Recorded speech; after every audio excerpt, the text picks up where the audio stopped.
ऐसा उन्होंने जाना।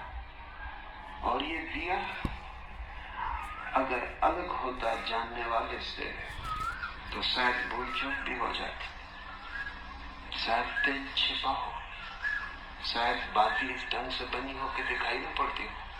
लेकिन जिन्होंने जाना उन्होंने जाना कि वे स्वयं ही वह दिया है। उन्होंने अपने भीतर ही उस ज्योति को जलते देखा। भूल चूक की कोई गुंजाइश न थी। उन्होंने स्वयं को ही पाया कि अकारण है, जीवन का न कोई उद्गम है न कोई अंत, न जीवन का कोई स्रोत है न कोई समाप्ति, न तो जीवन का कोई प्रारंभ है और न कोई पूर्णा होती। बस जीवन चलता ही चला जाता है। ऐसी जिनकी प्रतीति हुई उन्होंने ये सूत्र दिया है। ये सूत्र सार है बाइबल, कुरान, उपनिषद सभी का, क्योंकि वे सभी इसी दिए की बात कर रहे हैं। तो पहली बात, जिस जगत को हम जानते हैं,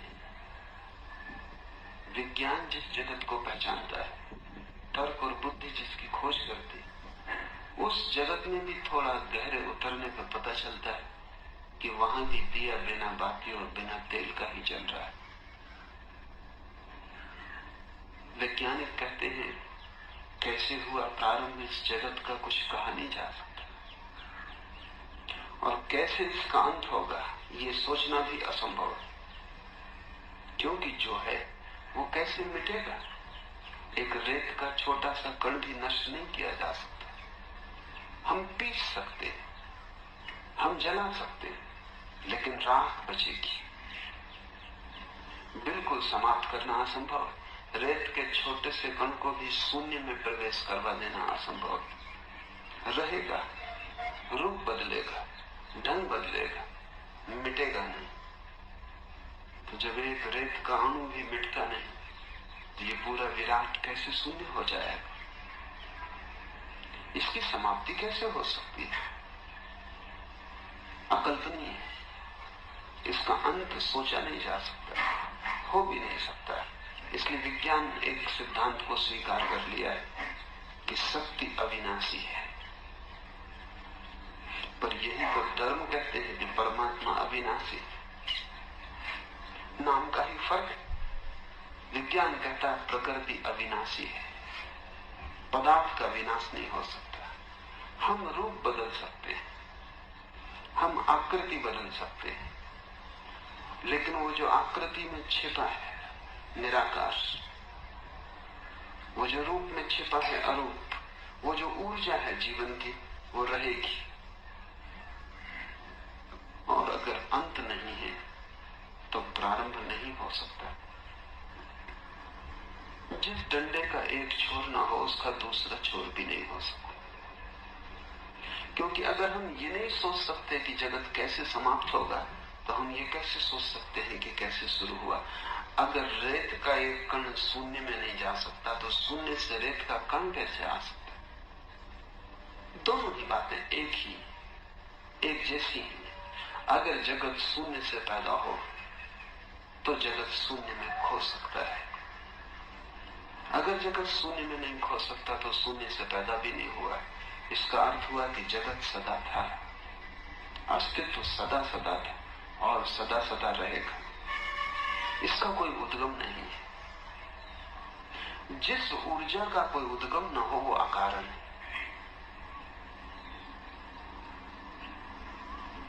जिस ऊर्जा का कोई अंत न हो वो अकारण है, क्योंकि जब भी कारण हो तो अंत हो सकता है। अगर आप भोजन के कारण जी रहे हैं, भोजन बंद, आपकी मृत्यु हो जाएगी। अगर श्वास के कारण जी रहे हैं, श्वास टूटी, आप समाप्त हुए। अगर सूरज की रोशनी के कारण जी रहे हैं, सूरज बुझा, आप बुझे। अगर कारण है तो कारण हटाया जा सकता है। सिर्फ उसका ही अंत नहीं होगा जिसका कोई कारण न हो। तर्क भी, विचार भी इतना तो समझ ही पा सकता है कि इस जीवन की लीला का कोई प्रारंभ नहीं, लेकिन बुद्धि चकराती, क्योंकि तो और उलझने उठाती। अगर इसका कोई प्रारंभ ना हो, अगर इसका कोई अंत ना हो, अगर ये अंतहीन श्रृंखला है, तो फिर इसका प्रयोजन क्या होगा? फिर इसका अर्थ क्या है? फिर सारी बात अर्थहीन हो जाती, फिर इसका कोई प्रयोजन नहीं रह जाता।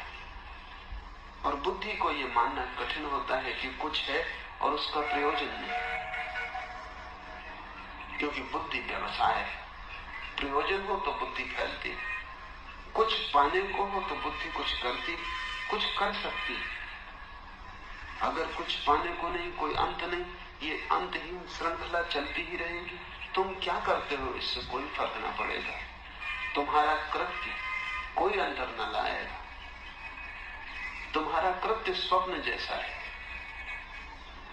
एक सूफी फकीर जुन्नद ने कहा कि बुद्धि के सारे कृत्य ऐसे हैं जैसा एक मच्छर लोहे की हाथी को काटने की कोशिश कर रहा हो।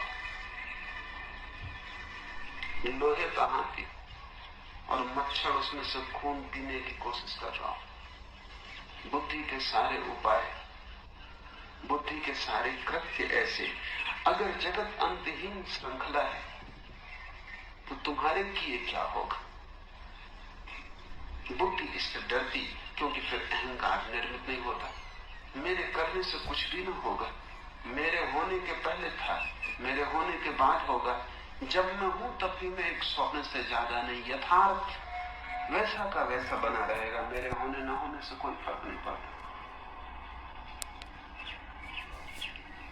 अहंकार को निर्मित होना कठिन हो जाता,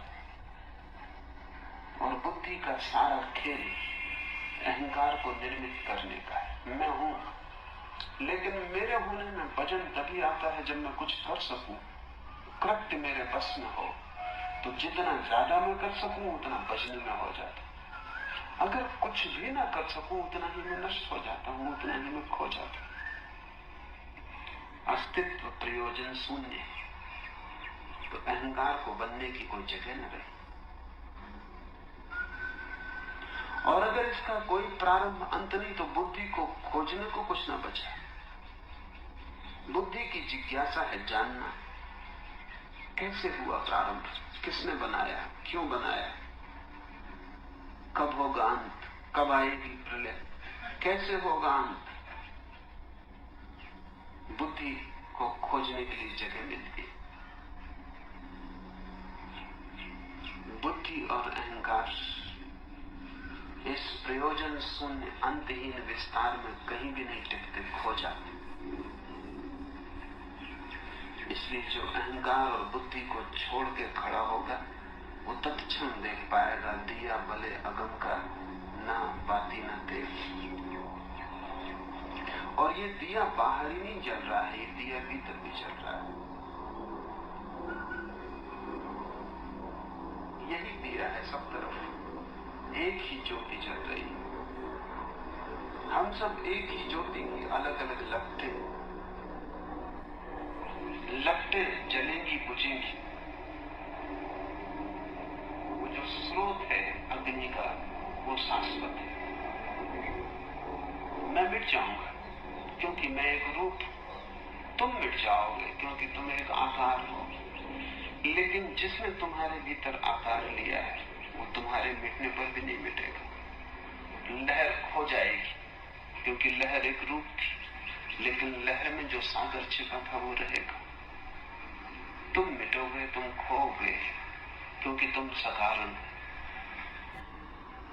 मां से, पिता से तुम पैदा हुए, रूप पैदा हुआ तुम नहीं, शरीर बना तुम नहीं। जो माँ बाप से बना है मौत उसे ले जाएगी। भोजन से तुम निर्मित हो रहे हो। शरीर शास्त्री कहते हैं 3 महीने भोजन बंद कर दिया जाए तो तुम समाप्त हो जाओगे। 3 महीने भी इसलिए कि 3 महीने तक सुरक्षित भोजन शरीर में तुम इकट्ठा कर लिए हो, मांस चर्बी, वो 3 महीने में चुक जाएगा। तेल चुका, ज्योति बुझी। श्वास तो अभी बंद कर दी जाए तो तुम अभी समाप्त हो जाओ। पानी में डुबा दिया जाए तुम और निकलने न दिया जाए तो 2 क्षण में मौत हो जाएगी। क्योंकि तुम्हारा जो दिया है वो हवा से मिलती ऑक्सीजन से जल रहा है। एक दिया जलता हवा का झोंका है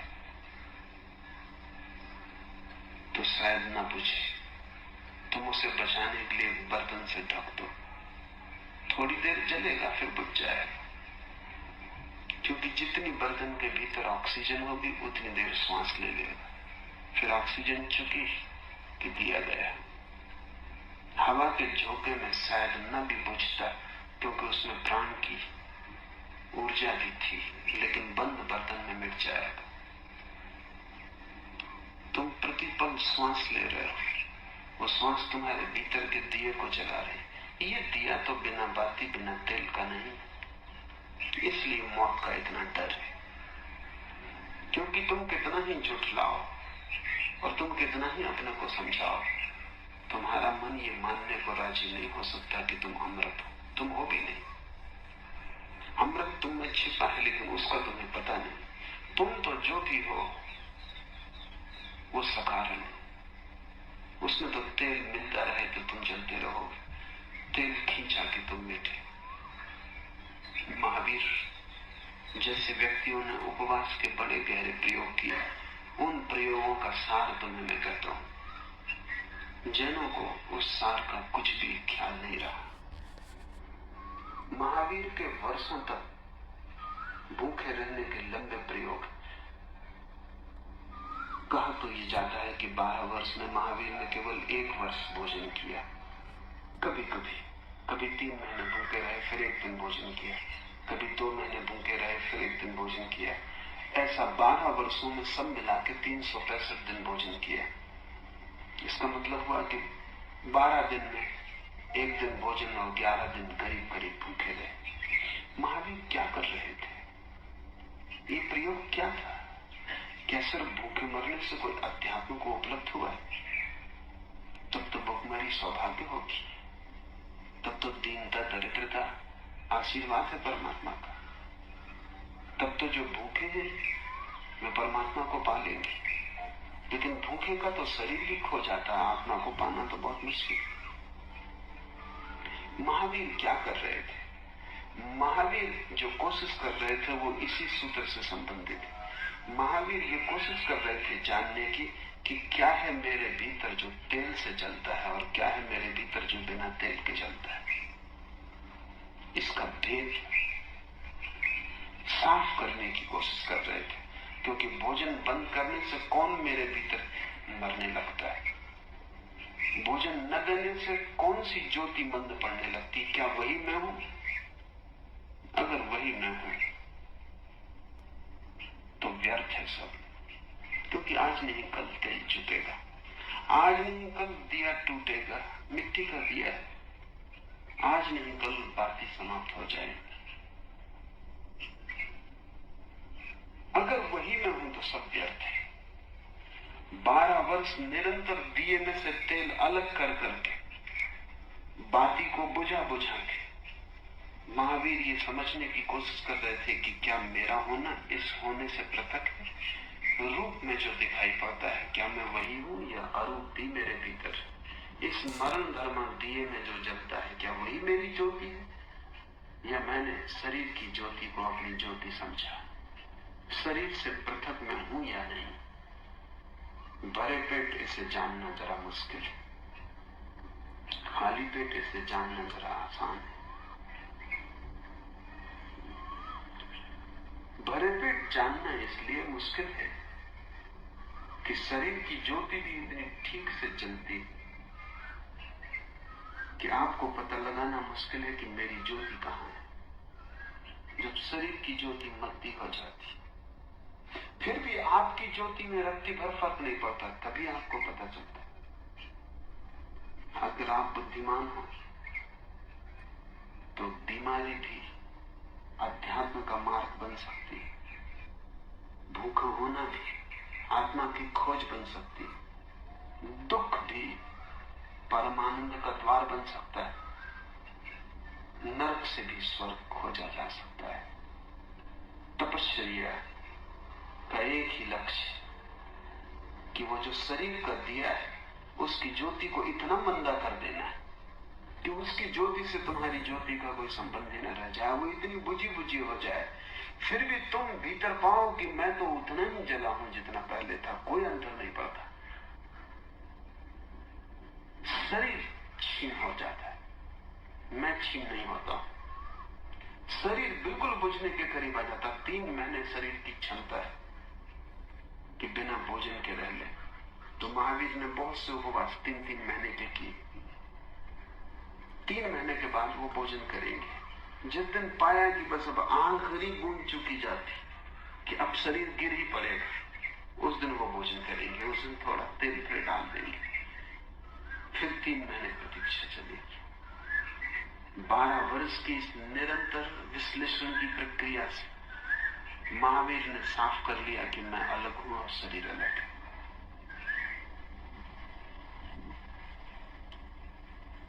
भेद